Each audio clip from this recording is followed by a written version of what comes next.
los exámenes, ¿ya? Bien, esto vamos a hablar también en cada uno de práctica primero, pero los exámenes finales de práctica van a ser de aquí a 15 días, es decir, este miércoles el otro, para el grupo B1, el jueves para el B2, el viernes el B3, toda la mañana. El examen va a empezar desde las 8 de la mañana hasta las 12, ¿no? En realidad desde las 8:30 hasta las 11:30 vamos a usar en nuestros horarios de clases. Esa semana entonces no vamos a pasar teoría, porque nos vamos a dedicar 100% a los exámenes. Entonces, la primera hora, la hora de teoría, ya vamos a empezar con el examen, y también la hora de práctica de cada grupo. Entonces no hay necesidad de que ustedes se tengan que perjudicar de otra materia, ni de nada. ¿Está claro? Después el examen parcial. Bien. Hoy y mañana yo creo que vamos a terminar todo lo que es el nómino y a partir del viernes empezaríamos sangre. Y supongo que por lo que no vamos a pasar la otra semana y la otra volvemos hasta antes de Navidad estaríamos en condiciones de dar el tercer parcial, que incluiría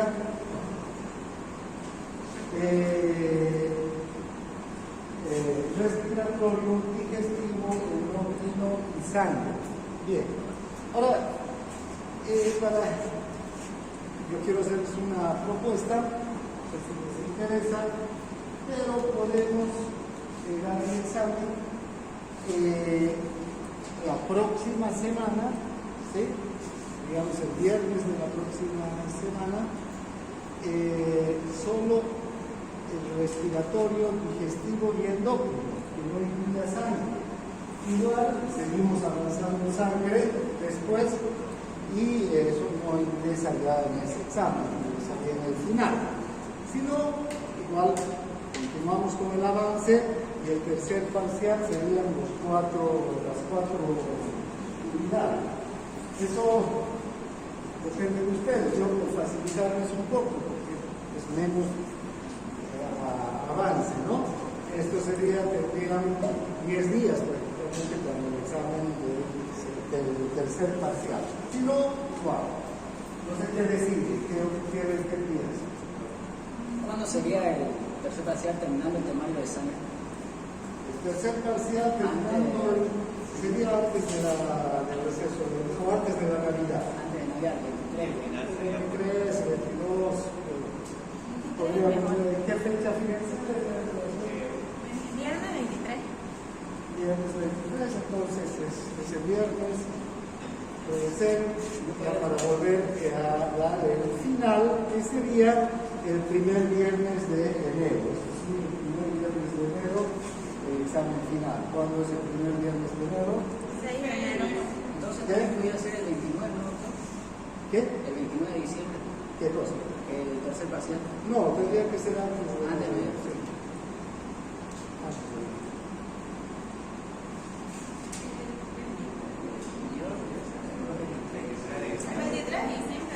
23 de diciembre, con todo lo avanzado. Muy bien. Y el examen final sería el primer viernes de enero, ¿qué día es? 6 de enero, entonces el examen final. ¿Estamos de acuerdo? Cerramos fechas entonces, ¿ya? 23 de diciembre el examen parcial y el 6 de febrero o 6 de enero el examen final. Así tienen tiempo desde el examen parcial hasta el examen final, van a tener por lo menos unos 15 días, ¿no? Para estudiar todo. Porque si van más allá, de hecho,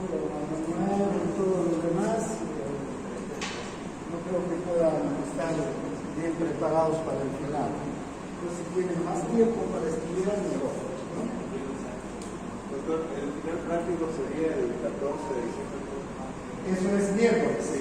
Miércoles 14, con el B1. El jueves 15, el B2. Y el viernes 16, entonces el B3, ¿no?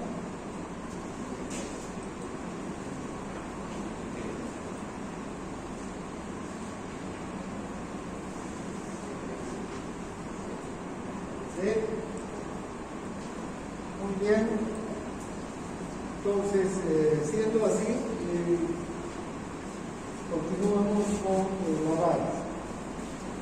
Hoy vamos a hablar de las funciones reproductoras y en especial de las hormonas masculinas.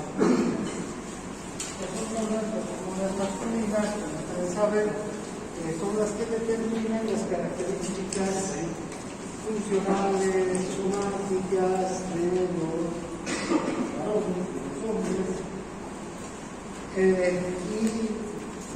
además participan en otras funciones también importantes dentro del organismo, ¿no?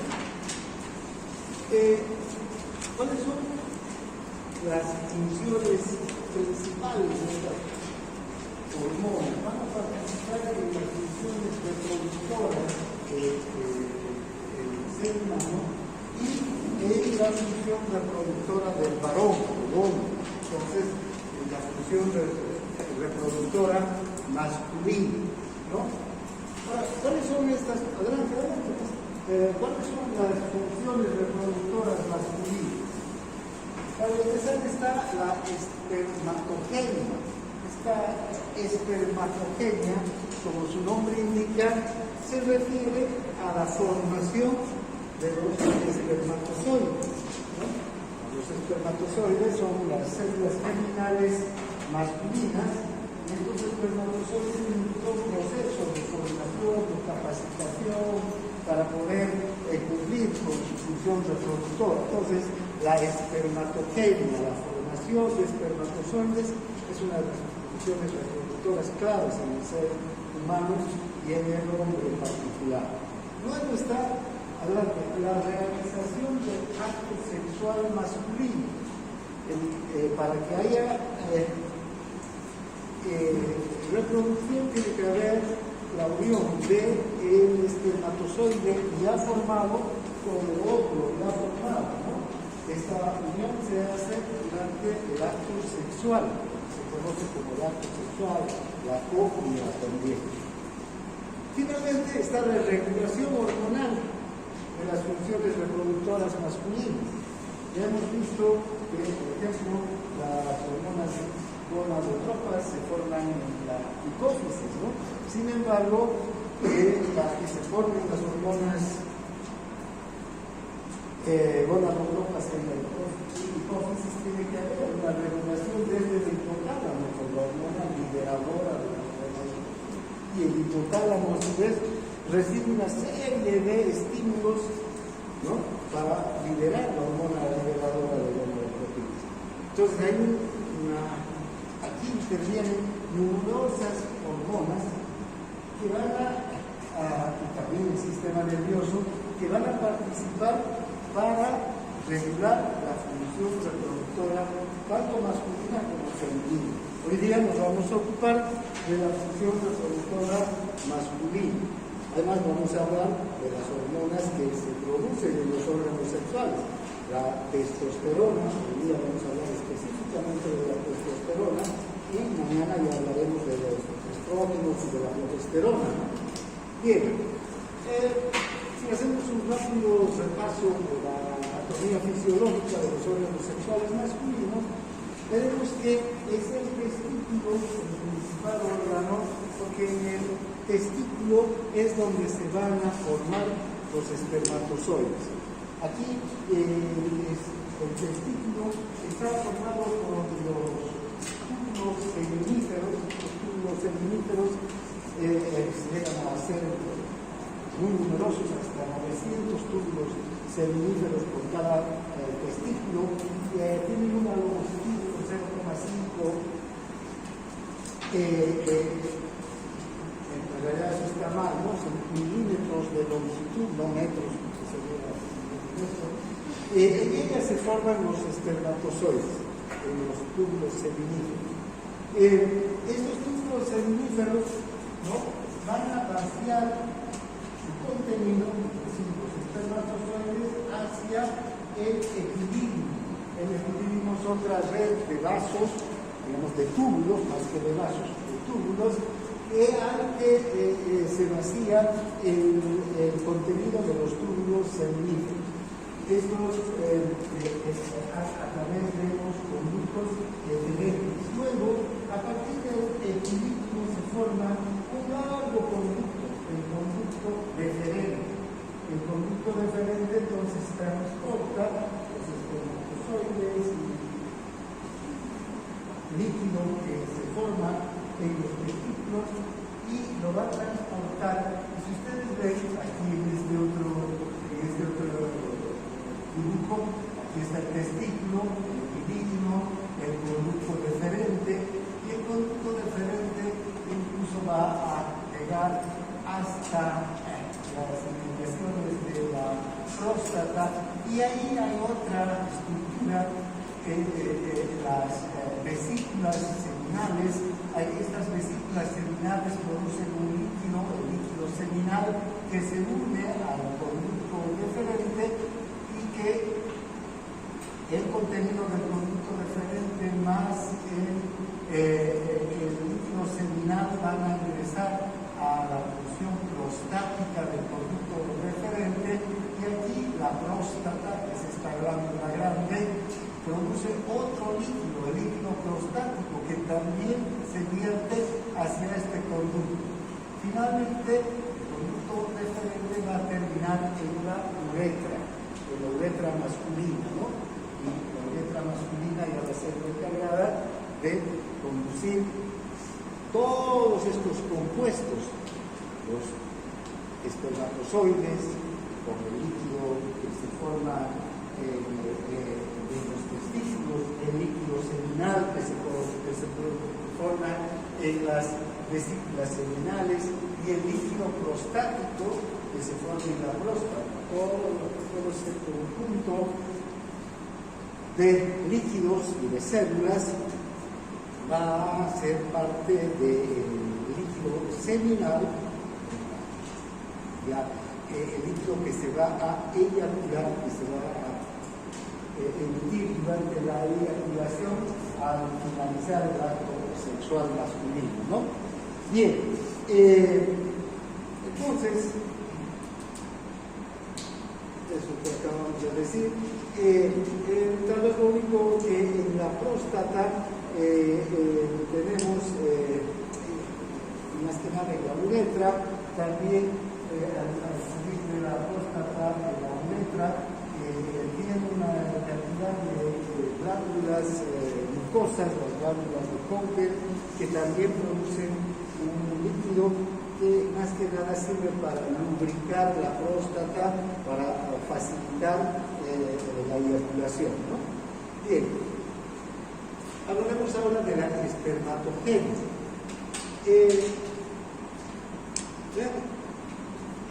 Durante el desarrollo embrionario, cuando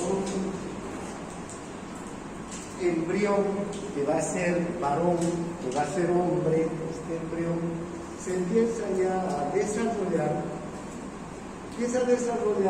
y junto con el desarrollo del embrión aparecen estas células germinales primordiales.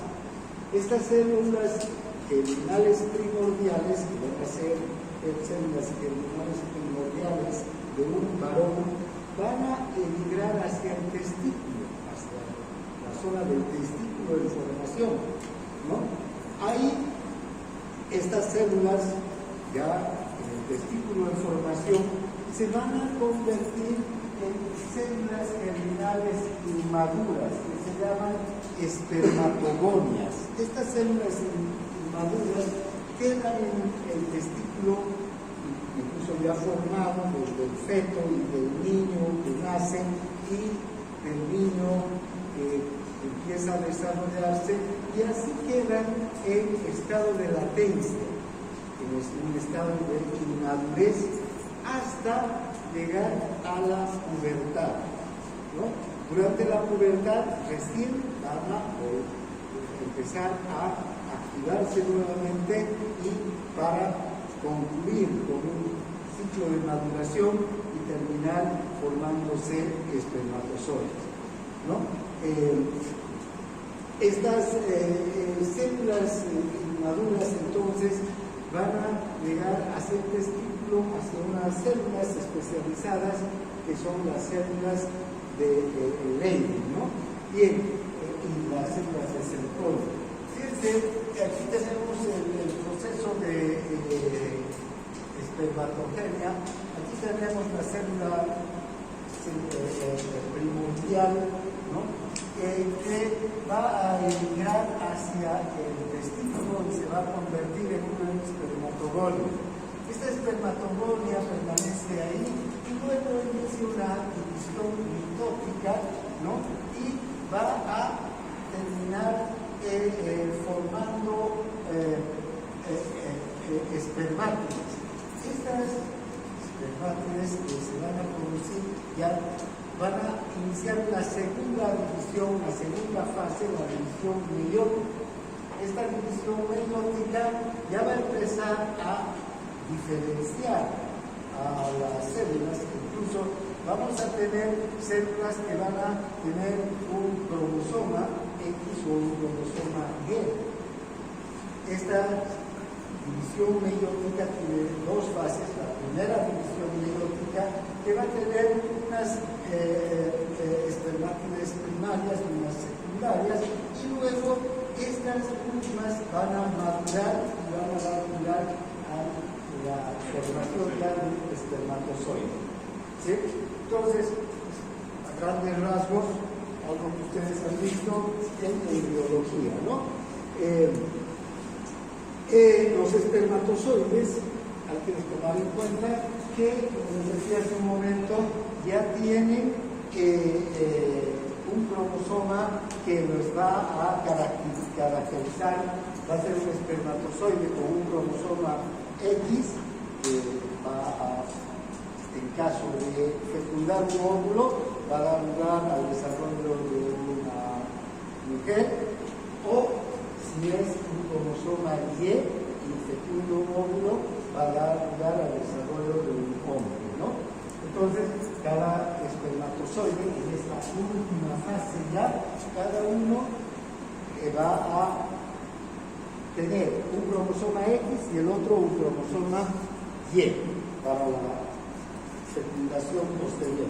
El óvulo tiene siempre un cromosoma X. Entonces, ¿quién determina el sexo? El hombre, ¿no? El espermatozoide. Contrario a las creencias antiguas de que era la mujer la que determinaba el sexo de los niños, en realidad es el hombre, son los espermatozoides los que portan los cromosomas X o Y que determina esta diferenciación entre hombres y mujeres. ¿Bien?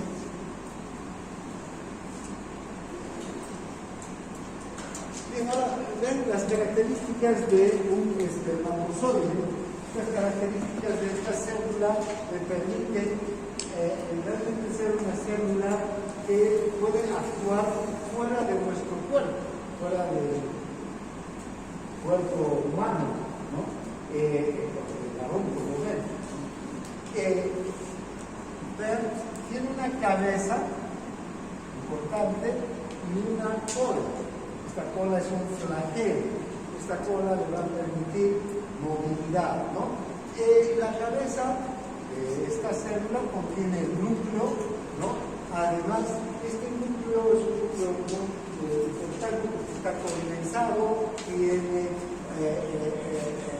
el acrosoma, y este acrosoma tiene una característica importante porque tiene un retículo endoplásico muy desarrollado, muchas vacuolas, muchas vesículas que tienen proteínas. Estas proteínas son enzimas, y son enzimas de tipo proteolítico que van a ayudar al espermatozoide a abrirse camino a través de la vagina y también del propio óvulo, ¿no? La zona pelúcida del óvulo tiene que atravesar, y esas enzimas que tiene el acrosoma, en especial la hialuronidasa, le permite atravesar estos espacios, ¿no? Por eso hay muchas factoras grandes aquí en la cabeza. Luego está la cola del espermatozoide. Esta cola es un largo flagelo que está compuesta por 11 filamentos. Además, hay numerosas mitocondrias. Aquí en la cola hay muchas mitocondrias. Estas mitocondrias se encargan de proporcionar el ATP necesario para que la cola pueda moverse, ¿no? Para el movimiento del flagelo.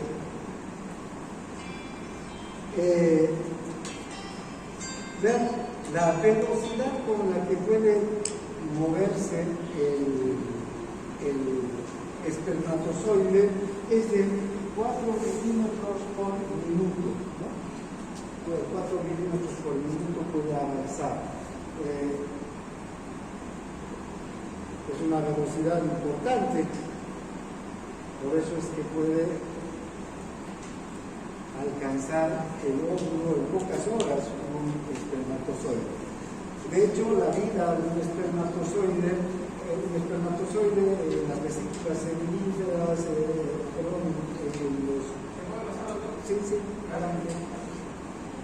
en los tubos seminíferos puede estar ahí varios meses.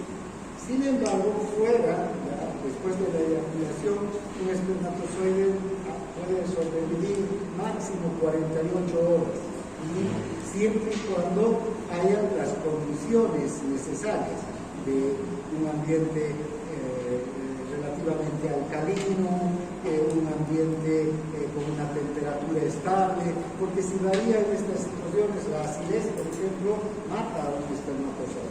Entonces, en pocas horas tiene que alcanzar el espermatozoide su objetivo, que es el óvulo. De lo contrario va a morir, por eso requiere moverse con rapidez, ¿no? Bien, ahora, ¿qué factores hormonales van a estimular la espermatogenia? Para empezar, está la testosterona. Esta testosterona la secretan las células de Leydig en el propio testículo.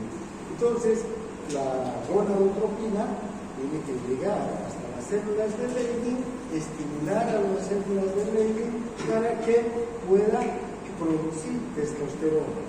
La testosterona es esencial, es una hormona esencial para el crecimiento y la división del espermatozoide. Desde la espermatogonia hasta el espermatozoide, hasta la formación del espermatozoide, interviene la testosterona, ¿no? En todos los ciclos de las divisiones. Por eso una deficiencia de testosterona va a producir también una dificultad en la formación de espermatozoides. La hormona luteinizante, la LH, que también secreta la adenomhipófisis, estimula la secreción de testosterona por las células de Leydig.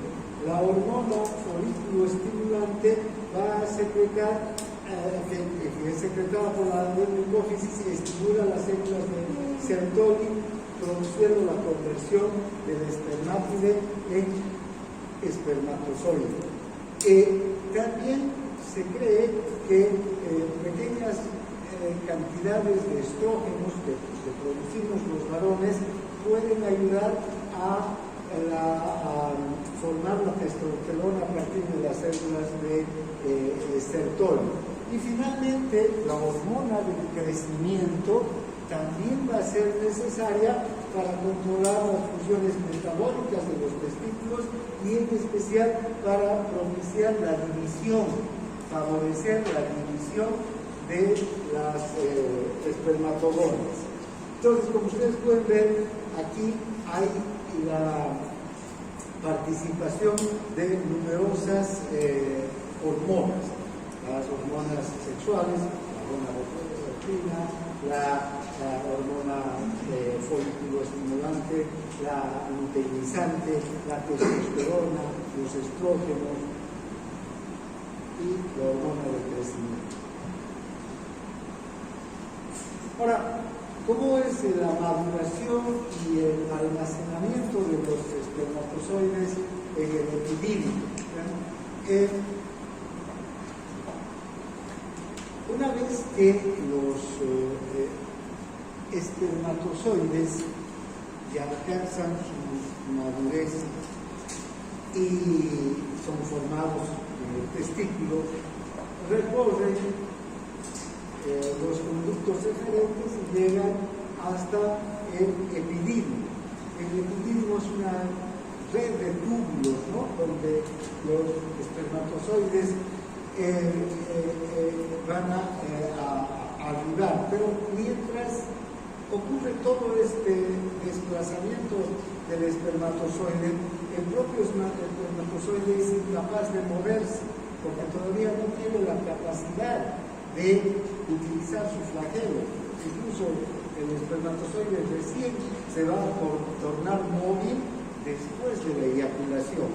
Unos minutos después de la eyaculación hay una fase que se llama la fase de capacitación o la fase capacitante del espermatozoide, en el que éste recién puede alcanzar la movilidad y estar en condiciones de fecundar un óvulo. Mientras tanto, el espermatozoide es inmóvil, ¿no? Es transportado junto con los líquidos a través de todos estos tubos. Luego de permanecer en el epididio entre unas 18 y 24 horas, van a desarrollar recién estas capacidades. E incluso ni siquiera van a poderse transportar solos hasta, como les digo, después de la eyaculación. Hay proteínas inhibidoras que impiden el movimiento de los espermatozoides. Ese movimiento real, el que le permita desplazarse independientemente hasta después de la eyaculación. ¿Cuántos espermatozoides se forman al día? 120 millones de espermatozoides cada día. Y cada día se van almacenando estos espermatozoides en el epididio y en los conductos deferentes. Aquí se pueden mantener un mes o más, incluso los espermatozoides. Y mantienen su fertilidad, sus capacidades. Si no ha habido una eyaculación, estos espermatozoides empiezan a regenerarse y a ser metabolizados, ¿no? Ahora, para que estas células, para que los espermatozoides se mantengan vitales, para que se mantengan vivos y en condiciones de fecundar, necesitan nutrirse constantemente. Son estas células de Sertoli las que van a proveer de líquido nutritivo necesario para que los espermatozoides se mantengan vivos. Este líquido contiene hormonas, enzimas y además contiene fructuosa, es un monosacárido que le va a permitir el metabolismo y la producción de energía al espermatozoide. Bien, como vimos hace un momento, los espermatozoides normales que tengan las condiciones y las características adecuadas, tanto desde el punto de vista morfológico como funcional. Después vamos a ver un cuadro en el que se observa una serie de anomalías y espermatozoide, ¿no? Pero un espermatozoide normal que tiene tanto la morfología como la fisiología normales es capaz de fertilizar un óvulo y puede moverse gracias a sus movimientos flagelares entre 1 a 4 milímetros cada minuto. Ahora, esta capacidad que tiene el espermatozoide para moverse está dada gracias a que el líquido en el que se encuentra, el líquido que forma parte del semen, tiene un pH ligeramente alcalino, no es un líquido demasiado ácido. Puede ser neutro o algo alcalino. Esto es importante porque la vagina en general tiene más bien un ambiente ácido, ¿no? Más ácido. Entonces, necesariamente para poderse movilizar necesita este ambiente alcalino. Los medios ácidos pueden provocar la muerte y la incapacidad de moverse del espermatozoide. También la temperatura es algo importante para la actividad del espermatozoide. De hecho, durante el ciclo, eso vamos a ver en la próxima clase, durante el ciclo menstrual femenino, durante la ovulación, los días de la ovulación y específicamente el día de la ovulación, aumenta un medio grado la temperatura de la mujer, del ambiente en la vagina se torna un tanto más caliente por el hecho de que aumenta este medio grado la temperatura. Eso favorece a la vida y la movilidad del espermatozoide.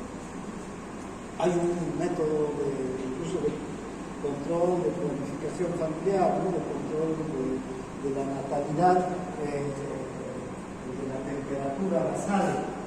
Entonces, sube un poquito la temperatura y fisiológicamente entonces ese aumento de la temperatura es para favorecer que el espermatozoide se desplace a través de las estructuras vaginales. Como aumenta la temperatura, esto parece estar directamente relacionado con un aumento del metabolismo también del propio espermatozoide, ¿no? Las enzimas metabólicas del espermatozoide aumentan su actividad y le permiten una mayor movilidad.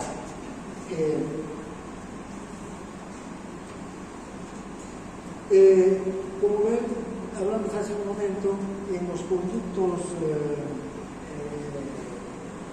deferentes, en los testículos, en los conductos seminales. El espermatozoide puede estar durante varias semanas, hasta 3 meses incluso, ¿sí? Pero fuera de los testículos, ya cuando se ha realizado la eyaculación, un espermatozoide solo puede sobrevivir de 1 a 2 días. Aunque este es un tiempo largo, ¿no? Porque puede haber una relación sexual, un acto sexual un día antes de la ovulación.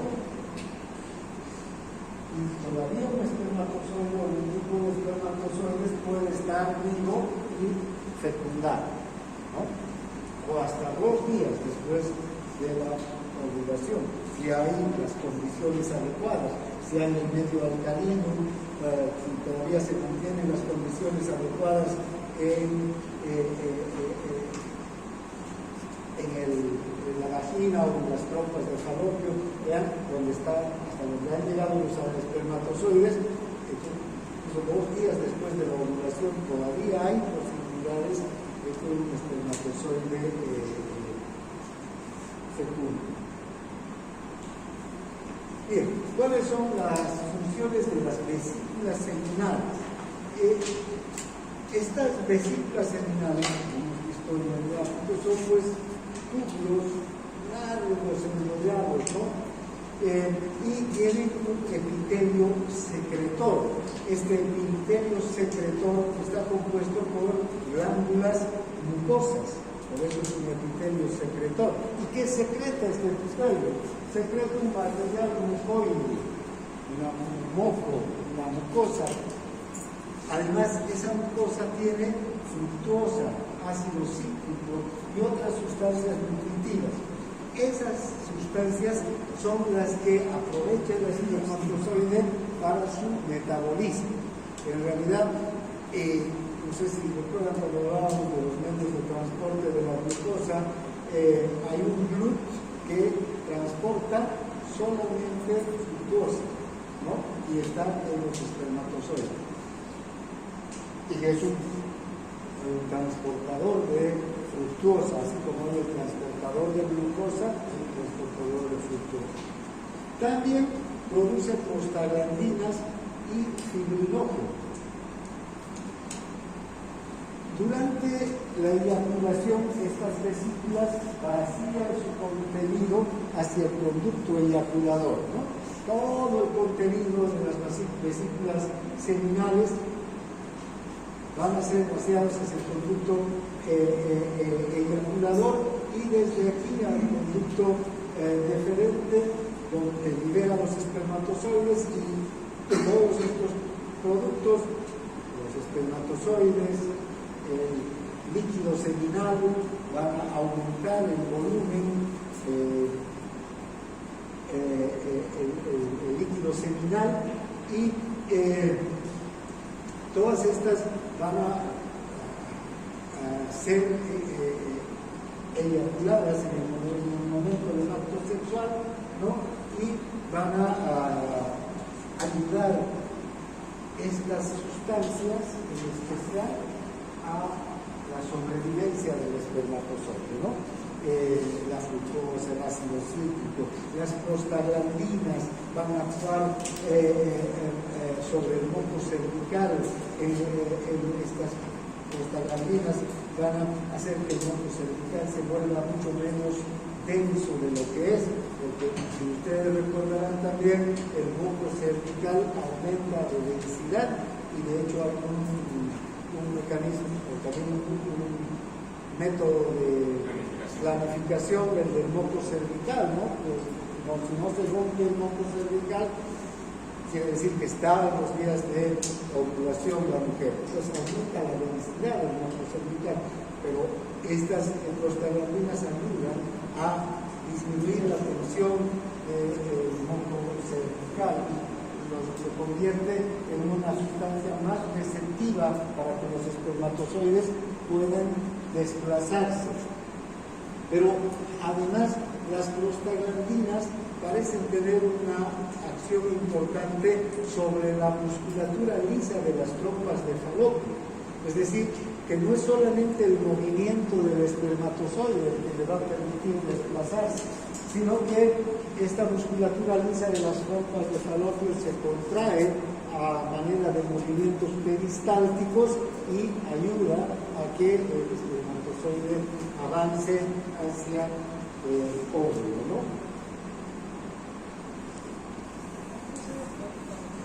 ¿Cómo? En realidad, durante la menstruación, sí. Durante la menstruación, los cólicos, sí. Sí, ¿no? Porque duelen, porque son contracciones de todas las trompas en especial. Pero eso es en la menstruación. Este es el espermatozoide que está ayudando a que haya un movimiento contrario, porque durante la menstruación, ¿qué ocurre?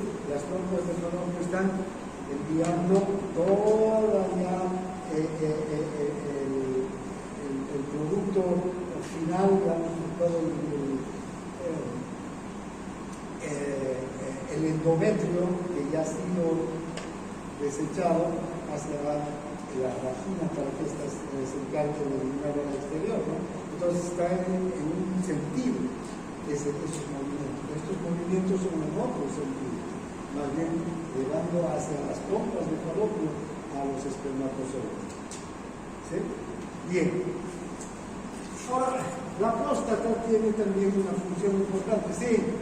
Es cierto eso que durante la menstruación la mujer tiene una menor probabilidad de quedar embarazada. No te oído nada, más fuerte. Es cierto eso de que la mujer durante su periodo de la menstruación tiene una menor probabilidad de quedar embarazada.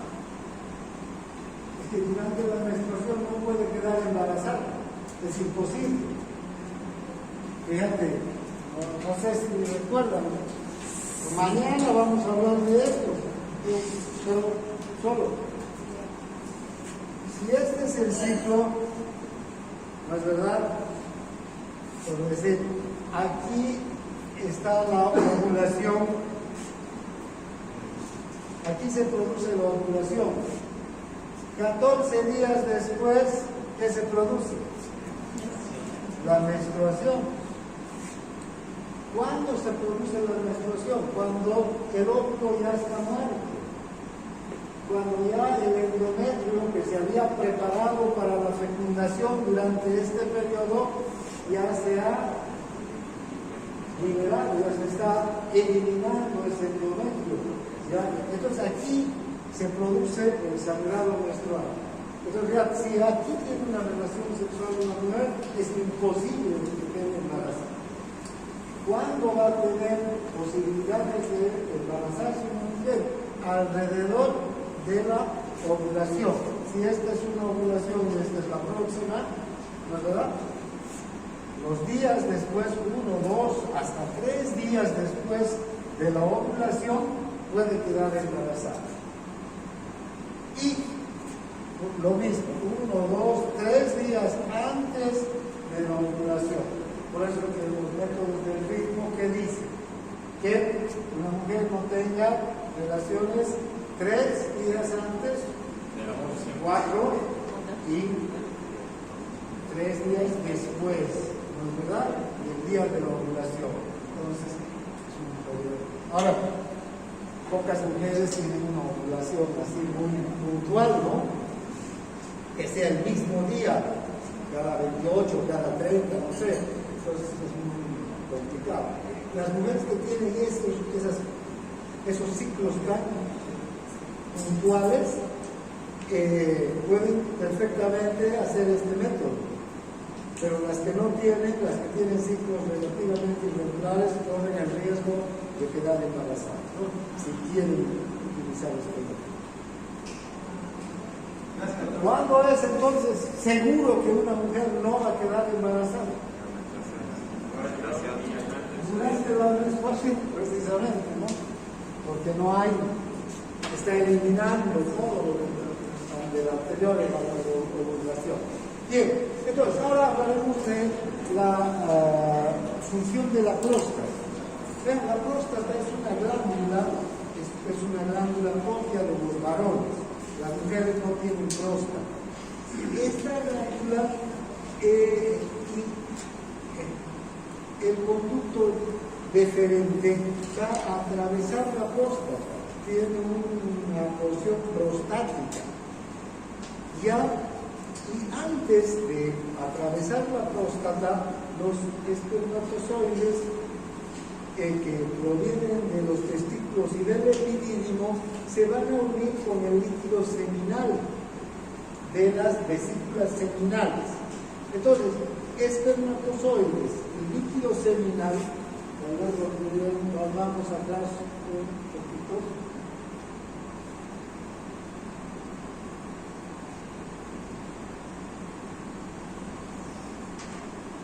Aquí, fíjense, ¿dónde se forman los espermatozoides? Aquí, ¿no? Luego los tienen que avanzar y llegar hasta inmediaciones de la próstata. Esta es la próstata. Y aquí están las vesículas seminales. Estas producen el líquido seminal, del que hablábamos hace un momento, que tiene fructosa, que tiene ácido cítrico, que tiene prostaglandinas, ¿no? Enzimas. los espermatozoides con este líquido se unen aquí e ingresan a la próstata a través del conducto que tiene una porción prostática, como ustedes pueden ver. Entonces, este conducto atraviesa la próstata y desde la próstata se secreta un líquido, el líquido prostático.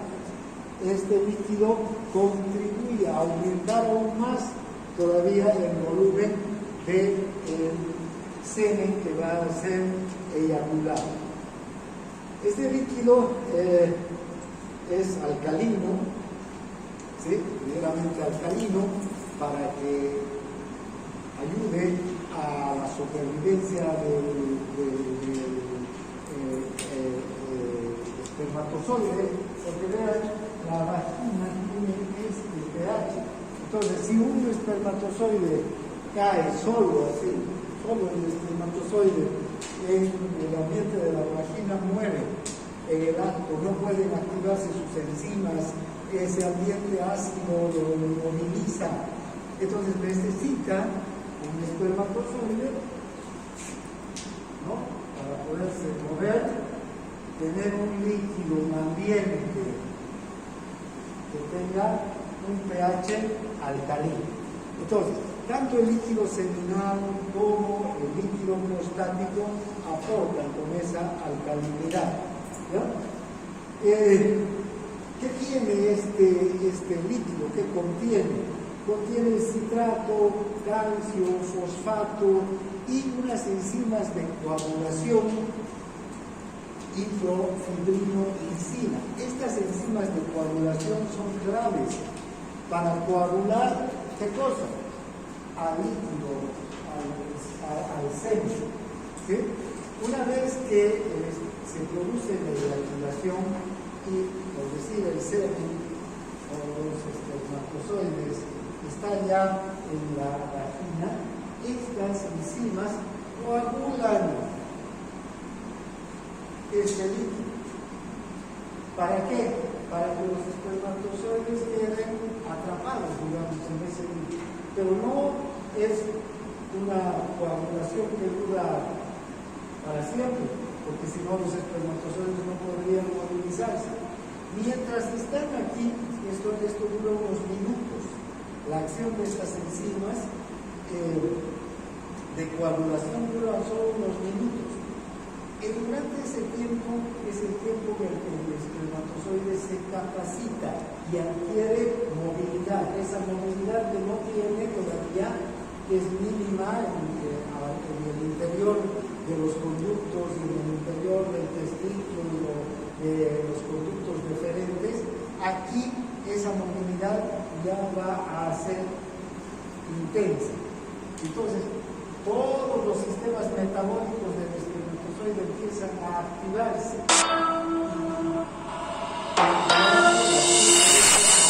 Oye, la variante tengo carne con DJ Yo.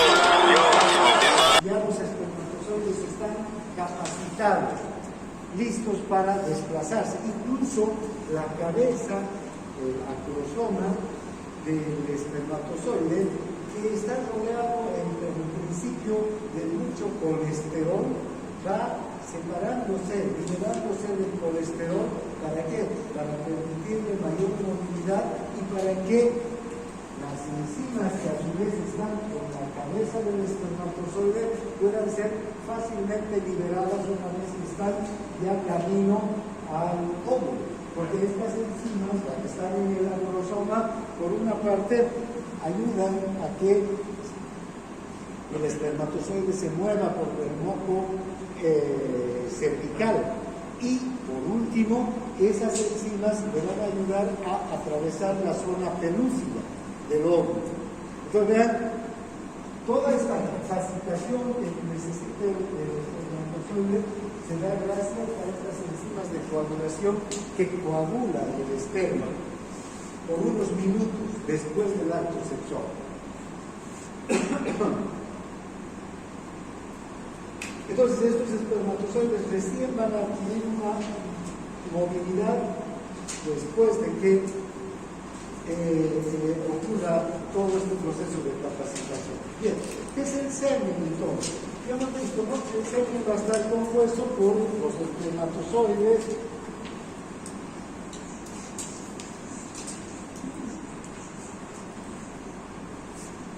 y el líquido que procede del conducto deferente. El conducto deferente tiene moco líquido que aporta para el transporte de los espermatozoides. Luego tenemos, esto es un porcentaje pequeño, fíjense, el 10%, a pesar de que son 120 millones de espermatozoides, en realidad en medio de todo el semen, esos 120 millones de espermatozoides más la pequeña cantidad de líquido con la que están siendo transportados por el conducto deferente no forman más que el 10% de todo el semen. La mayor parte del semen en realidad es el líquido seminal, de las vesículas seminales, ¿no? Iones citrato, fructuosa,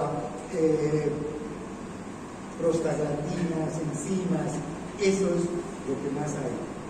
¿Sí? Y luego la glándula prostática, que también aporta como líquido, una cantidad de líquido con también citratos, fosfatos, las enzimas propias de coagulación, son el 30%, nada más.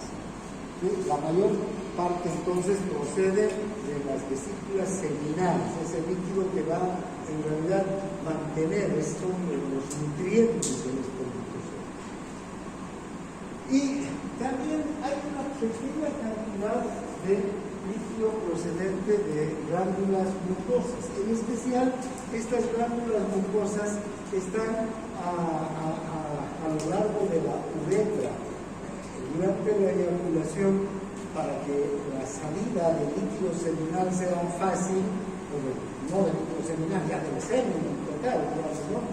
Durante la eyaculación, para que el semen salga con facilidad por la uretra, entonces esta uretra se tiene que lubricar, y se lubrica gracias a estas glándulas mucosas que tiene. Entonces el semen puede salir fácilmente eyaculado, ¿no? ¿Cuánto es el pH entonces del semen? Es de 7.5, ¿no? Es alcalino. Esto es esencial para que el espermatozoide viva y se movilice. Si no hay un medio alcalino, el semen no se moviliza, el espermatozoide no se moviliza. Bien, entonces, esta proteína coagulante está en el líquido prostático, que así lo podéis aprender por el líquido prostático, hace que el fibrinógeno de la vesícula seminal forme un débil coágulo de fibrina, ¿no? Ese coágulo de fibrina se forma durante los primeros minutos de la eyaculación. Esto es importante para que los espermatozoides se mantengan inmóviles, se mantengan concentrados, digamos, en el líquido seminal y adquieran sus capacidades, se activen sus enzimas, se liberen del colesterol, el flagelo se vuelva móvil. Todo esto dura unos 15 minutos aproximadamente, y luego hay otra enzima, la profibrinolicisina. Esa enzima, la profibrinolicisina, es la que se encarga de disolver el coágulo de fibrina, y entonces ya empieza la movilización de los espermatozoides.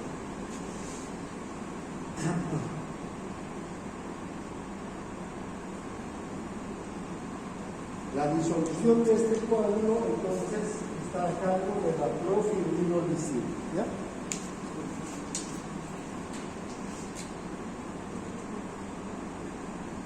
Bien, entonces nuevamente vean, un espermatozoide puede sobrevivir entre 24 a 48 horas en la temperatura corporal.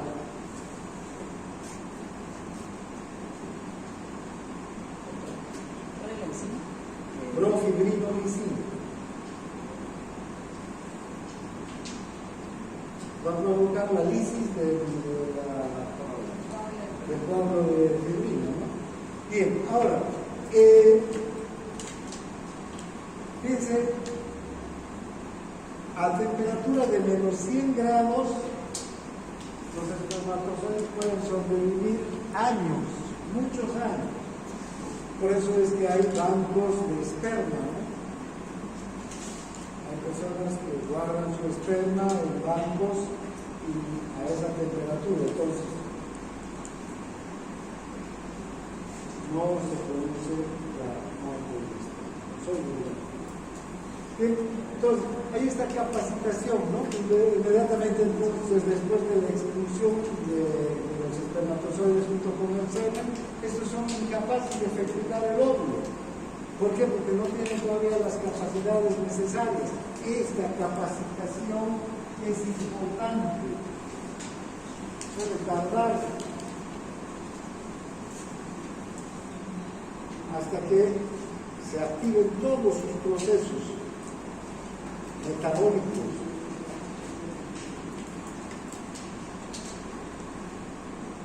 No solamente hay la nitrofibrinolizina, sino incluso los propios líquidos del útero y las trompas de falopio pueden ayudar a mantener inmóviles a los espermatozoides.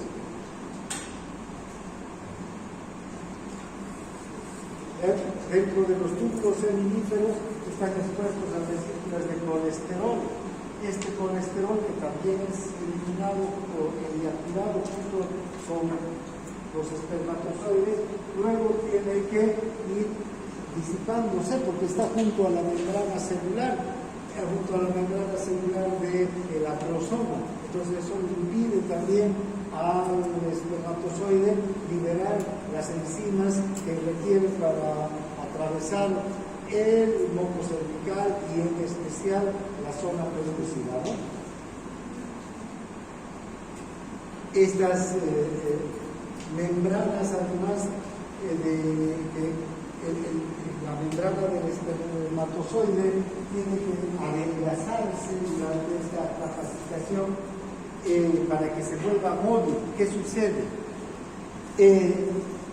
Para que el espermatozoide pueda adquirir la destreza de mover el flagelo, necesita del calcio. Está en el espacio extracelular. Entonces, estas membranas, cuando no están todavía delgadas, ¿sí?, no impiden el ingreso del ion calcio. Y entonces, durante esta etapa de capacitación, en el que el espermatozoide todavía está inmovilizado, ¿verdad?, esas membranas se adelgazan. A tal punto llegan a adelgazarse que el ion calcio ingresa en gran cantidad y pueden activar los flagelos del espermatozoide. Finalmente están estas otras enzimas que están en el acrosoma, y estas enzimas son las que van a tener el trabajo final, ¿no?, del espermatozoide. La hialuronidasa en especial es la que va a atravesar la zona pelúcida del óvulo.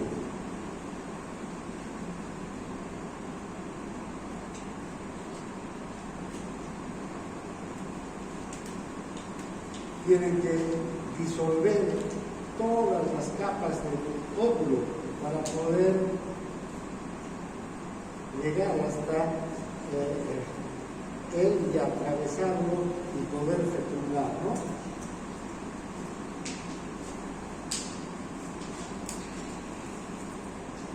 Fíjense, una vez que un espermatozoide llega a un óvulo, empieza a utilizar todas estas enzimas proteolíticas y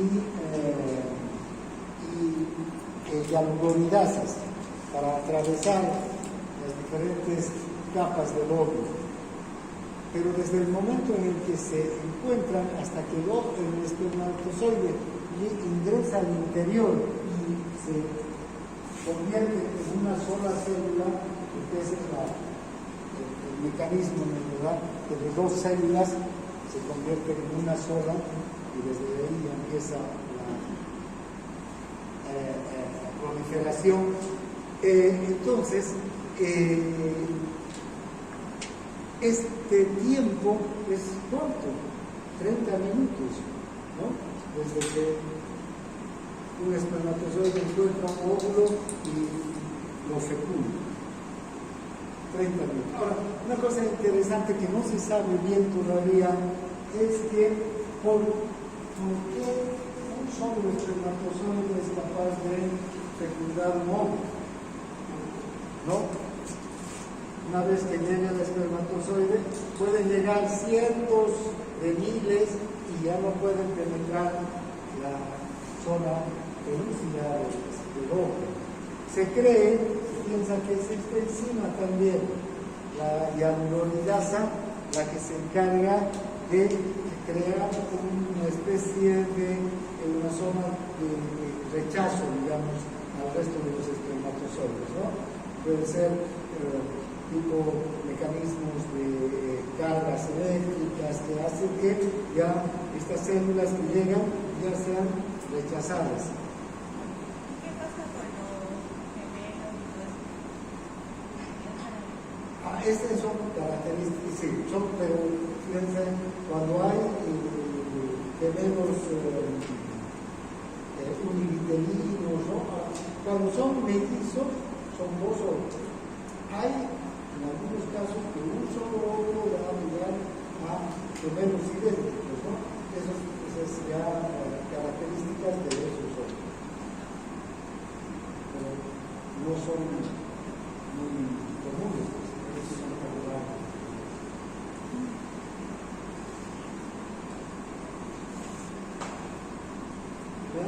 ¿Por qué penetra un solo espermatozoide?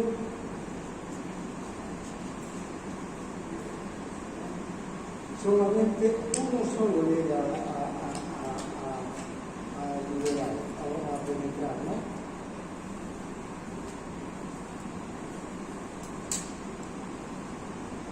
Esto se produce la liberación de gránulos que impregnan las porciones de la zona pelúcida. Esos gránulos al parecer pueden tener sustancias químicas o cargas eléctricas que impiden, ¿no?, que otro espermatozoide se una. Y parece ser que es encima la hialuronidasa que facilita el ingreso de un espermatozoide, al mismo tiempo llega a activar todos estos otros mecanismos. O sea, si ingresó el espermatozoide, pero este espermatozoide es como si tuviera la llave para entrar y la llave también para cerrar la puerta. Nada más que él puede entrar. Ahora vean, aquí hay diferentes tipos de espermatozoides, desde el espermatozoide normal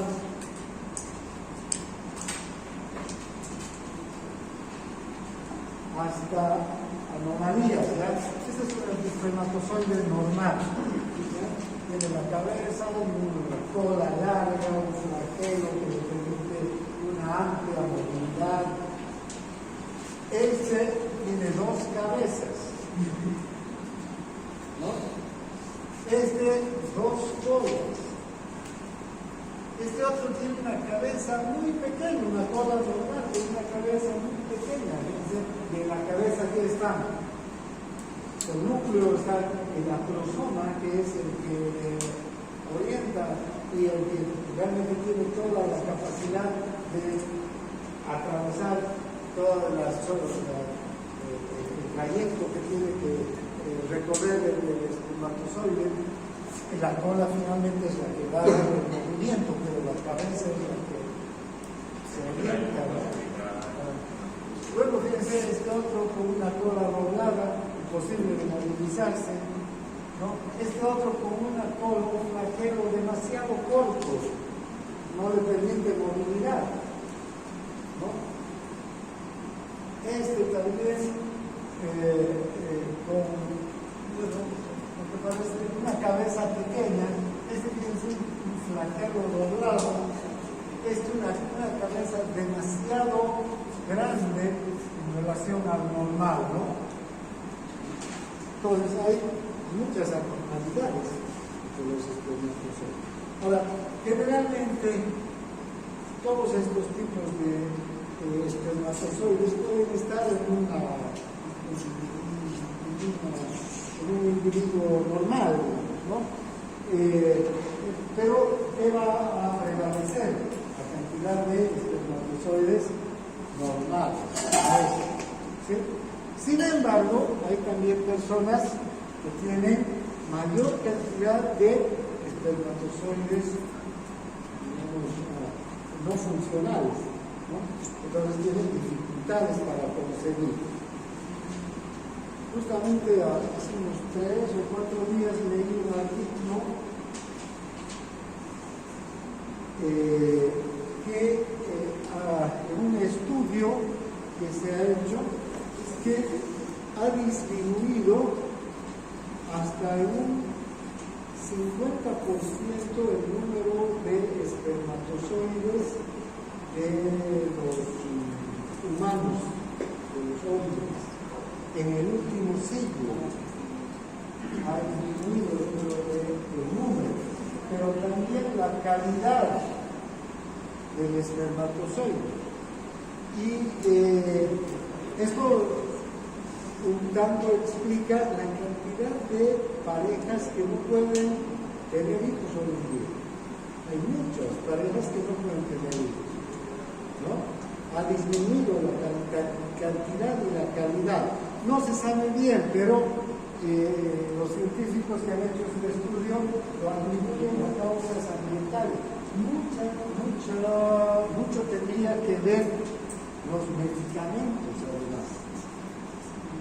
Los medicamentos que consumimos para todo, digamos, no uno en particular, sino toda la cantidad de, si ustedes piensan cuántos medicamentos son jóvenes, cuántos medicamentos han consumido hasta ahora en su vida. Medicamentos.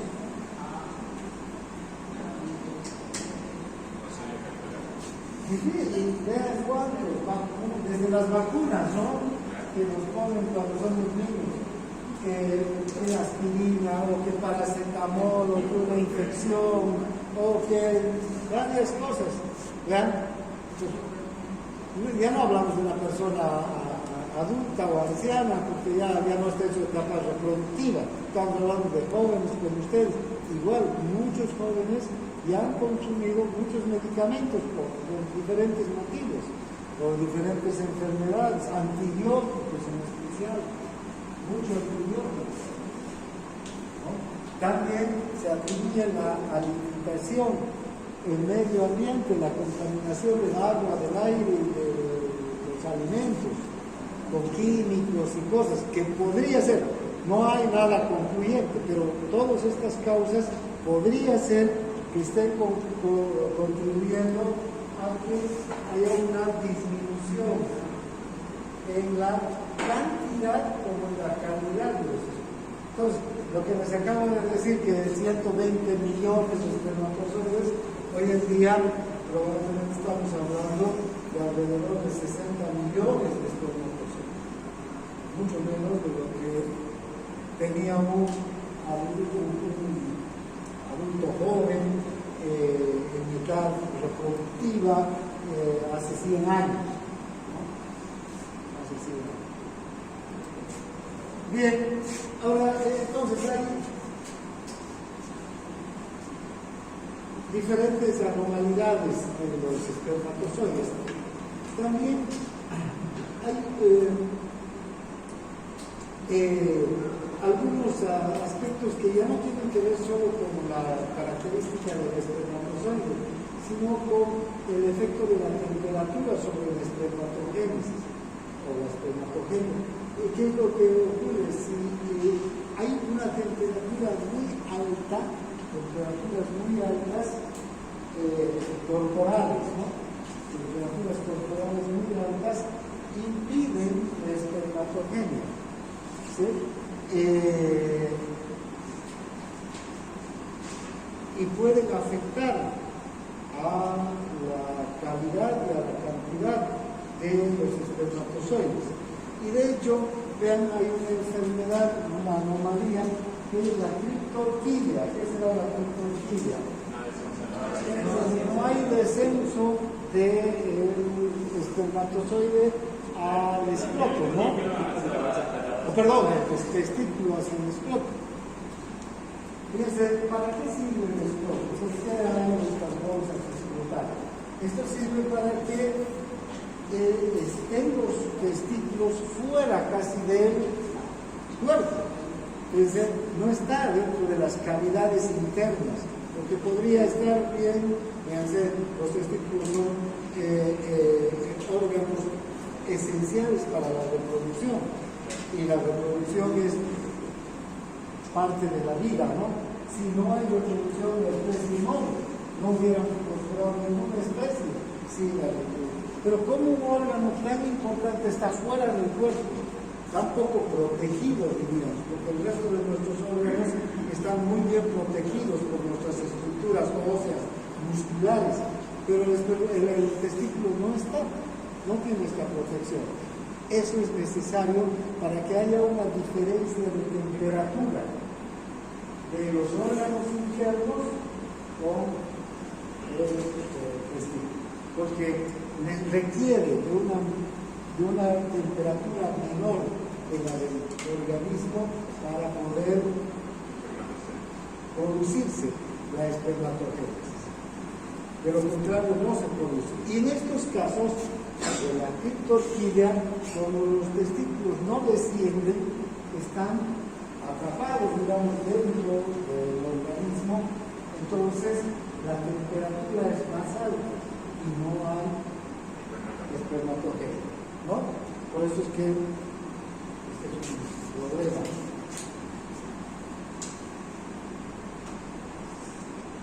Si hay pocos espermatocitos, pues espermatozoides, desde luego va a haber poca fertilidad, menos de 20 millones es probable de fertilidad, ¿no? Muy probable. Y luego todas esas formas. Finalmente está el acto sexual masculino, ¿no es? Que tiene muchos. El fin último entonces de todo este proceso de espermatogenia y de formación del espermatozoide es que el espermatozoide pueda alcanzar el óvulo, ¿no? El óvulo femenino y fecundado. Y esto se da mediante el acto sexual, la cópula. Este acto sexual a nivel del varón está muy controlado por señales nerviosas, y son generalmente señales nerviosas sensitivas que parten fundamentalmente de los propios órganos genitales, aunque también hay otras zonas del cuerpo que pueden producir estímulo sexual, estímulo sensitivo para activar la función sexual. En especial el pene y el glande del pene es el órgano que más terminaciones sensitivas de tipo de la sensibilidad sexual tiene, ¿no? No es el único, y además también hay otros estímulos visuales, olfativos, etcétera, que también activan la función sexual. Pero el pene es el que más estimulación tiene. Tiene de hecho un órgano sensitivo muy sensible que transmite al sistema nervioso central las sensaciones sexuales.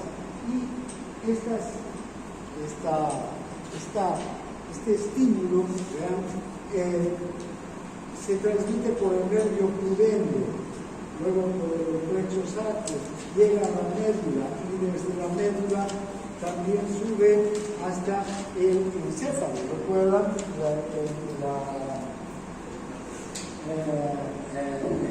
el sistema anterolateral es el encargado de transmitir las sensaciones sexuales, ¿verdad? Junto con la transmisión del dolor, de la temperatura, es el sistema anterolateral. Luego, estas sensaciones van a llegar hasta el hipotálamo, van a llegar hasta la corteza cerebral y en especial desde el sistema nervioso y de la propia médula también van a volver sensaciones que van a tener dos, digamos, funciones, ¿sí? No sensaciones, sino dos estímulos que van a tener dos funciones. Una es la erección. Para que haya el acto sexual tiene que haber la erección, ¿ya?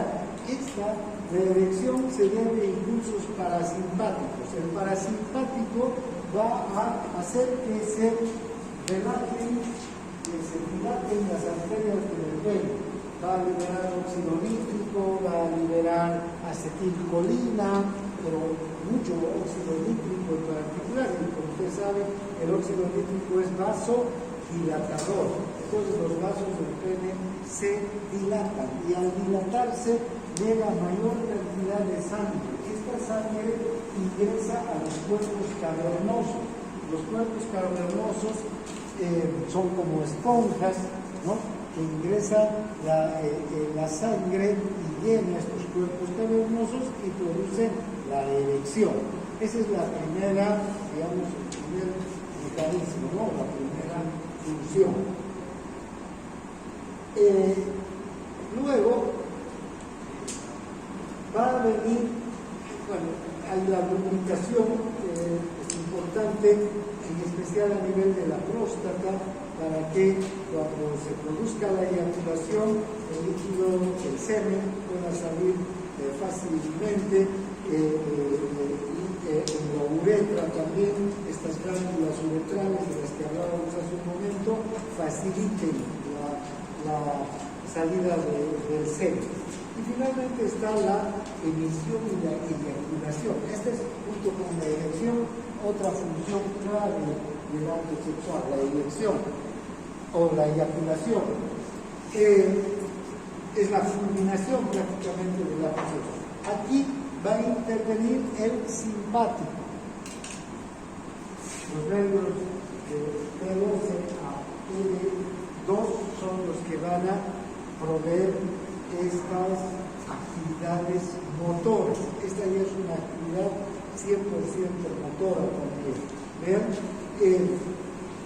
estos nervios simpáticos, hipogástricos y pélvicos van a enviar señales que estimulan la contracción de los músculos isquiocavernosos y bulbocavernosos, pero también van a estimular la contracción de la propia uretra. Esas son acciones motoras, ¿no? Entonces, como en el acto sexual también hay un estímulo sensitivo, ¿no? Tanto de los estímulos sensitivos o de receptores sensitivos que están en el glande y en otras zonas también del cuerpo, estímulos visuales, olfativos, táctiles, etcétera, que van a ser, ese es el estímulo sensitivo, van a llegar al sistema nervioso central y va a haber una respuesta motora.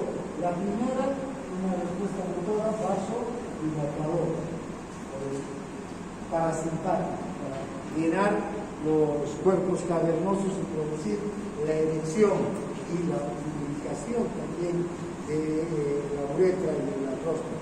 Y finalmente está la respuesta motora también hacia los músculos isquiocavernosos, bulbocavernosos y hacia la uretra para que esto se contraiga.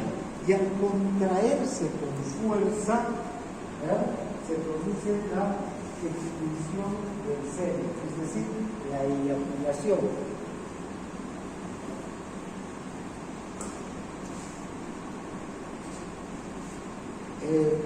La eyaculación, entonces, es el momento culminante del acto sexual, es el momento del orgasmo masculino, ¿no? Bien, ¿qué hormonas entonces van a intervenir? La testosterona y otras hormonas como andrógenos, pero en especial la testosterona, ¿no? Los testículos son los que se encargan de secretar testosterona. También hay otras estructuras como la propia glándula suprarrenal que produce andrógenos, ¿no? La androstenediona.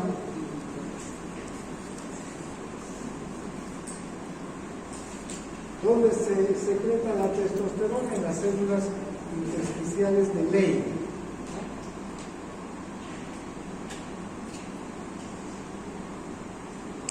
Ahora, testosterona, la persona, el varón, empieza a producir recién durante la pubertad, a partir de los 12, 13 años. Antes no hay producción de testosterona, ¿no? De hecho, toda la espermatogonia, la espermatogonia está inactiva. ¿Por qué? Porque no hay testosterona, ¿no? Ya los testículos empiezan a secretar a partir de los 12 años y van a contribuir a la función sexual. La testosterona, igual que los andrógenos, también se produce a partir del colesterol, ¿no?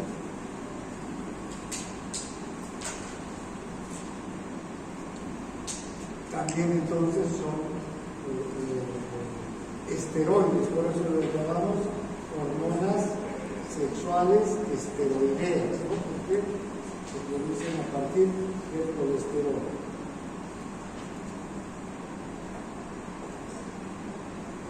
Luego se transportan a través de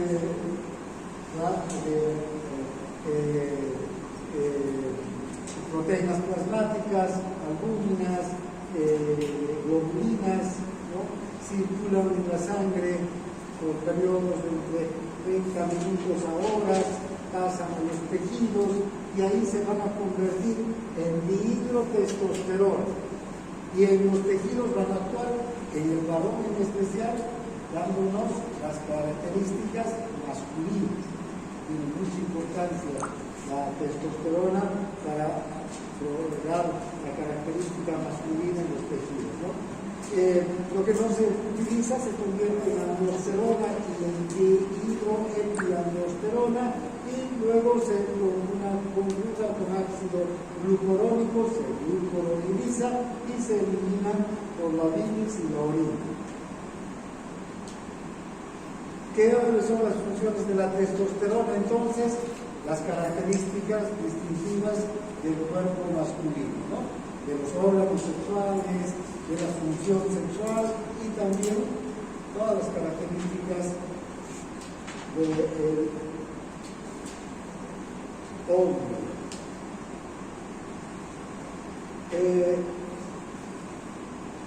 Fíjense, esta hormona se produce durante la vida fetal y hasta inmediatamente después del parto. Unos meses después deja de producirse y durante toda la niñez no se produce nada de testosterona. Y luego, ya a partir de los 12 años, 13 años, se produce hasta la muerte del varón, ¿no?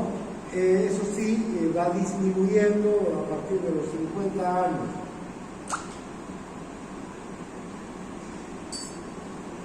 ¿Dónde actúa? En el desarrollo fetal, el descenso de los testículos, desarrollo de las características sexuales primarias y secundarias, distribución del vello corporal, la calvicie, efectos sobre la voz, aumenta el grosor de la piel, efectos sobre la formación de proteínas y desarrollo muscular, aumenta la matriz ósea, incrementa el metabolismo, efectos sobre la eritrocitosis y sobre el equilibrio electrolítico e hídrico, todas las características masculinas, ¿no? ¿Qué hora es? Bueno, aquí terminamos, mañana continuamos. Bien, lo único que voy a reiterarles entonces,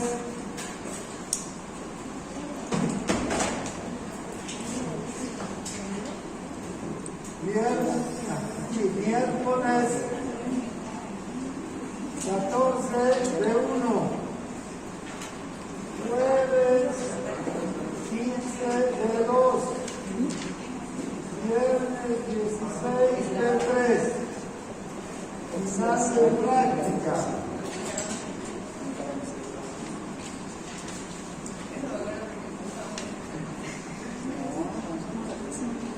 Al tercer parcial, viernes 23, ¿no? Final, viernes 6 de enero. Esto es diciembre y esto es diciembre. ¿De acuerdo?